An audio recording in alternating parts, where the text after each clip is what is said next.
দর্শক বন্ধুরা, অ্যাস্ট্রোভাইব চ্যানেলে আপনাদেরকে সকলকে স্বাগত। আজকে আমরা ডক্টর মুখার্জির থেকে জেনে নেব মেষ রাশির জাতক জাতিকাদের নভেম্বর মাস 16 তারিখ থেকে 30 তারিখ কীরকম যেতে চলেছে। মুখার্জি বাবু, কীরকম যেতে চলেছে?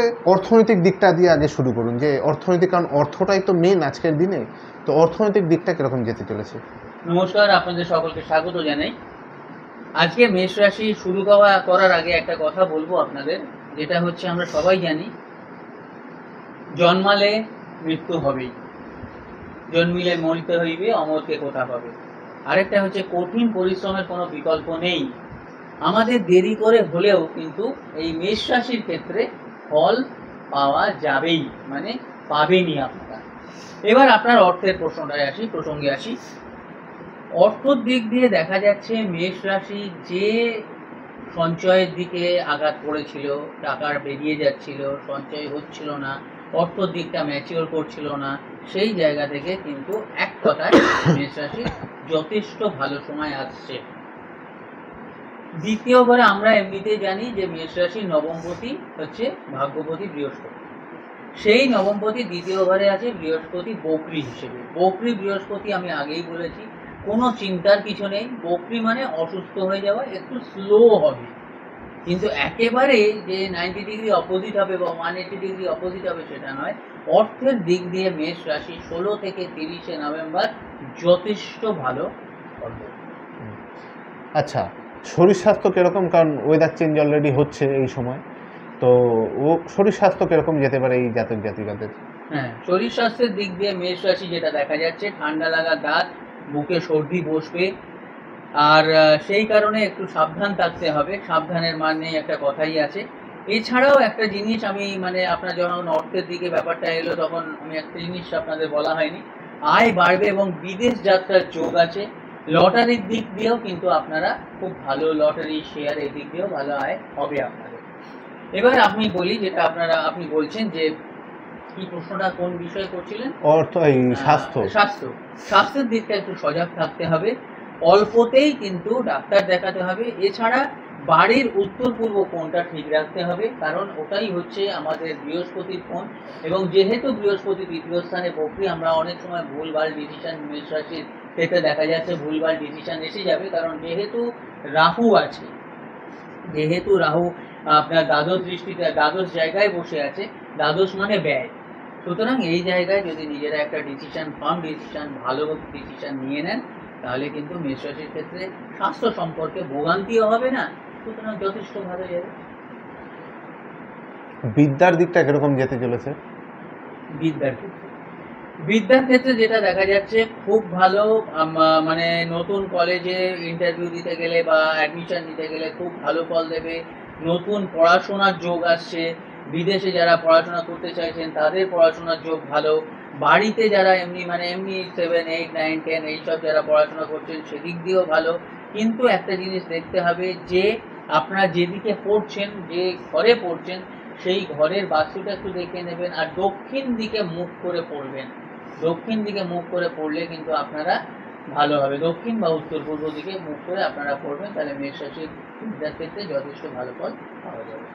আর সম্পর্ক, রিলেশন কিরকম যাচ্ছে এই মাসটাতে? যারা প্রেমে রয়েছেন বা প্রেমে পড়েছেন এবং যারা সাংসারিক জীবনযাপন করছেন, ওভারঅল মেষ রাশির জাতক জাতিকাদের কিরকম যেতে চলেছে সম্পর্কর দিকটা কিন্তু একটু সাবধান। সম্পর্কে ডিস্টারবেন্স আসবে, তৃতীয় ব্যক্তির একটা আসার যোগ দেখা যাচ্ছে। এবার individual to individual horoscope vary করে, এটা আমি বারবার বলি, ভয়ের কিছু নেই। কারণ সম্পর্কের দিকটা এলেও এটা টানাপোড়েন কিন্তু বেশি দিন থাকবে, আসবে, এসে অনেক সময় দেখা যায় কিছু টানাপোড়েন হলে তাহলে সম্পর্কের মধ্যে কতটা বাঁধন, কতটা ভালোবাসা, সেটাও কিন্তু বোঝা যায়। অনেক সময় আবার কাছের লোক যারা নাটক করছে তাদেরও চেনা যায়। এই জায়গাটাও কিন্তু অনেক পরীক্ষা করে অনেক ভালো ফল বা সুফল পাওয়া যায়, মানুষ চেনা যায় এই জায়গাতে। কারণ কি, একাদশে শনিদেব ডিরেক্ট হয়েছে। এই একাদশ মানে হচ্ছে প্রাপ্তি। এতদিন যে একটা কাঠামো, এতদিন যে একটা সেই রঙিন চশমার মধ্যে যে ক্যারেক্টারগুলো ছিল, যার ফলে আপনারা যে কোনো জায়গায় সম্পর্ক বলুন যে বা অর্থনৈতিক কর্ম ব্যবসা ভাগ্য যে কোনো জায়গায় আপনাদের প্রাপ্তির স্থানটা বাধা আসছিল সেখান থেকে কিন্তু ক্ল্যারিটি আসবে এবং মেষ রাশি যথেষ্টই ভালোভাবে সম্পর্ক হবে। আচ্ছা, এই যে তৃতীয় ব্যক্তি বলছেন, এই তৃতীয় ব্যক্তিটি কে? মানে বাইরের কেউ মাঝখানে ঢুকছে বা নাকি বাড়ির কেউই অ্যাজ এ তৃতীয় ব্যক্তি হিসেবে না, এখানে এখানটা ব্যাপারটা কি হয়, যদি তাদের চতুর্থ ঘরের সঙ্গে শনি কেতু কনজাংশন থাকে বা রাহু কনজাংশন থাকে, চতুর্থ হচ্ছে আত্মীয় স্বজন বাড়িঘর। আচ্ছা, এবার যখনই দেখা যাচ্ছে যে আমাদের যখন লোকালিটির ব্যাপার থাকে, যখন ষষ্ঠ থাকে বা অষ্টম থাকে, সেই জায়গায় কি হয় না, আমাদের শত্রু গুপ্ত শত্রু সেটা পরিবার থেকেও আসতে পারে বা বাইরে থেকেও আসতে পারে। আচ্ছা, দ্ব্যর্থক ঘরে যদি থাকে, চর স্থির দ্ব্যর্থক ঘরে যদি থাকে, তখন দেখা যায় ঘরে মানে ঘরে শত্রু বিভীষণ আছে, আবার বাইরেরও শত্রু, মানে দুজনে মিশে কিছু হচ্ছে। বুঝতে পারি। তারপর তন্ত্রক্রিয়ায় কিছু হচ্ছে না, মানে এইগুলো গ্রহগত ভাবে রাশিগত ভাবে দশাগত ভাবে তখন বোঝা যায় ভ্যারি যে করে। কোন জায়গা থেকে আসছে।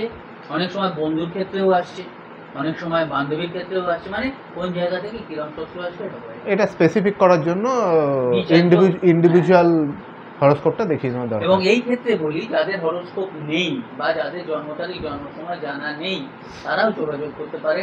অনেক পদ্ধতি আছে, মান্ডেন শাস্ত্র আছে, নিউমারোলজি আছে, হাত আছে, অনেক কিছু বিচার আছে, তার মাধ্যমেও কিন্তু বিচার করে বলে দেওয়া যায়। আচ্ছা, তাহলে দর্শক বন্ধুরা, আপনারা জানতে পেরে গেছেন মেষ রাশি জাতক জাতিকাদের নভেম্বর মাস 16 তারিখ থেকে 30 তারিখ অবধি কীরকম যেতে চলেছে। আপনার যদি মেষ রাশি হয়ে থাকে তাহলে আপনার কোনো প্রশ্ন থাকলে কমেন্টে অবশ্যই জানাবেন। আপনার কাছের মানুষদের মেষ রাশি হয়ে থাকলে তাদের সাথে ভিডিওটি শেয়ার করুন। পরবর্তী ভিডিও পেতে সাবস্ক্রাইব, এখনও যদি সাবস্ক্রাইব না করে থাকেন তাহলে কি করছেন, সাবস্ক্রাইব করুন। এবং আপনারা সাবস্ক্রাইব করলে আমাদের আরও ভালো লাগে, আরও ভালো মতন ভিডিও বানাতে। আপনাদের কিছু সময় লাগে মাত্র, কোনো খরচা নেই, কিন্তু আমাদের উৎসাহ দেয় আপনাদের জন্য আরও ভালো ভালো ভিডিও তৈরি করতে, রেকর্ড করতে এবং আপনাদেরকে দিতে। তাই এখনই সাবস্ক্রাইব বাটনটি প্রেস করে বেল আইকনে অল নোটিফিকেশান অন করে দেবেন, নোটিফিকেশানগুলো অল করে দেবেন। এবং এতক্ষণ ধরে আমাদের সাথে থাকার জন্য আপনাদের সবাইকে ধন্যবাদ, এবং মুখার্জি বাবুকেও ধন্যবাদ এত ভালো ভালো জিনিস আমাদেরকে বলার জন্য। ভালো থাকবেন। নমস্কার।